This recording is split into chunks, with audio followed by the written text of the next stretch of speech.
बाबू सिंह जी, आपका एक social media पे वीडियो वायरल हो रहा है, उसको लेकर आप क्या कहेंगे? कल मतदान हो रहा था और मेरे गांव नाथरोग में बूथ संख्या 10 जो मेरा स्वयं का बूथ है जी, और सवेरे 7 बजे जब पोलिंग शुरू हुई तो एक जवान मुख्य द्वार पर हमारी महिलाओं से आईडी कार्ड पूछ रहा था। आईडी कार्ड का मिलान उनके घूंघट ऊपर करके कर रहा था। तो महिलाओं ने ऐतराज जताया, विरोध जताया कि इस प्रकार से आप हमारे घूंघट ऊपर नहीं कर सकते, ये हमारा मूल आधार कार्ड है। तो उन्होंने कहा आधार कार्ड आपका मिलान होता नहीं है। तो उन्होंने कहा ये हमारा पुराना आधार कार्ड है और ये हमारा कार्ड है।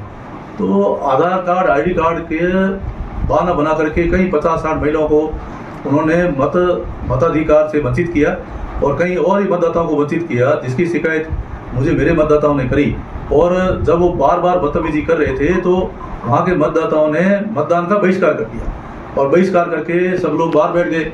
इसकी सूचना मुझे मिली और मुझे भी वोट देने के लिए वहाँ जाना था। तो करीब 11 बजे मैं पहुँचा और आप देखेंगे कि 7 बजे से 11 बजे तक 4 घंटे में केवल 10% मतदान होने दिया। तो उन्होंने मतदान तक नहीं होने दिया। तब मैं वहाँ गांव में मेरे मतदान क्षेत्र में पहुँचा और मैंने उनसे पूछा कि इस प्रकार से घूंघट उठा करके आप महिलाओं के साथ बदसलूकी कर रहे हो और ऐसा क्यों कर रहे हो? तो उन्होंने पूछा कि आप पूछने वाले कौन होते हो? मैंने कहा मैं पहली बात तो मैं यहाँ का विधायक भी हूँ, मेरा मतदान क्षेत्र है, तो आप अंदर नहीं आ सकते। मैंने कहा भाई मुझे वोट देना है। तो मुझे भी अंदर आने से उन्होंने रोका और रोकने के बाद मैंने उनसे बात करी कि भाई आप इस तरीके से क्यों कर रहे हो? तो देश में आकर के उन्होंने मेरे सामने बंदूक तानी और कहा कि गोली मार दूंगा।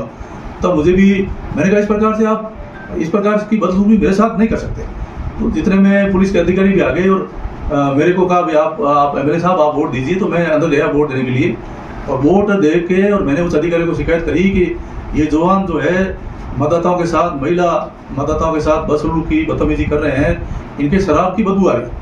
तो अधिकारी आए, जांच करी और जांच में उस जवान को दोषी माना और दोषी मानने के बाद में वहाँ से उसको हटाया। बस इतना सा इशू है, इससे ज़्यादा और कुछ बात नहीं।